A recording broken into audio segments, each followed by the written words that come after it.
বিরোধীরা নির্বাচনের নামে প্রহসন হয়েছে বলে যে অভিযোগ করছে তা পরিকল্পিত বলে জানালেন মুখ্যমন্ত্রী মানিক সাহা। মুখ্যমন্ত্রীর মতে রাজ্যে শুক্রবার শান্তিপূর্ণ ভোট অনুষ্ঠিত। পানিসাগরে বিজেপির নির্বাচনী জনসভায় মুখ্যমন্ত্রীর এই অভিমত প্রকাশ।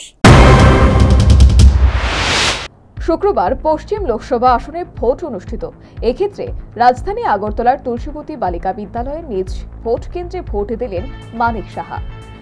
এরপরে ট্রেনে করে চলে যান পানিসাগরে। সেখানে পূর্ব লোকসভা আসনের বিজেপি প্রার্থী কৃতি সিং দেববর্মনের সমর্থনে নির্বাচনী জনসভা করলেন মুখ্যমন্ত্রী। পানিসাগর শহরের মুক্ত মঞ্চে এই নির্বাচনী জনসভা সংগঠিত। এই জনসভায় মুখ্যমন্ত্রী মানিক সাহা সহ রাজ্যের যুব বিষয়ক ও ক্রীড়া দপ্তরের মন্ত্রী টিঙ্কু রায়, স্থানীয় বিধায়ক বিনয় ভূষণ দাস, বিধায়ক যাদবলাল নাথ সহ অন্যান্য দলীয় নেতৃত্বরা উপস্থিত ছিলেন। শুক্রবার পশ্চিম লোকসভা আসনের নির্বাচনে সন্ত্রাস সর্বোপরি প্রহসন হয়েছে বলে বিরোধীরা যে অভিযোগ তুলেছেন তা পরিকল্পিত বলে এই নির্বাচনী জনসভার নিজ ভাষণে জানালেন মুখ্যমন্ত্রী মানিক সাহা। যখন দেখলাম কাতারে কাতারে মানুষ সব জায়গায় এত সুন্দর করে লাইন করে ভোট দিচ্ছে এবং তাদের এক দুজন এই কংগ্রেস এবং সিপিএম এর নেতা একই কায়দায় যেভাবে বলছিল, তখন বুঝে গেছি এটা প্ল্যান।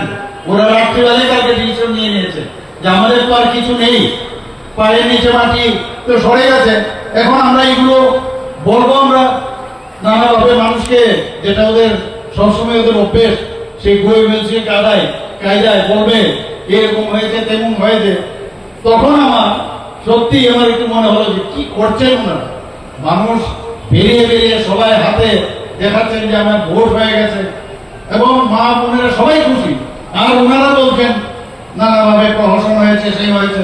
আমি কিছুদিন আগেও ইলেকশনের আগে, অনেক আগে আমি বলেছি আলটিমেটলি ওনারা কি বলবেন। আজকে যে কথাটা বলছেন আমি তখনই বলেছিলাম যে দেখবেন ইলেকশনের পরে ওরা বলবে যে এখানে ইলেকশন নির্বাচন।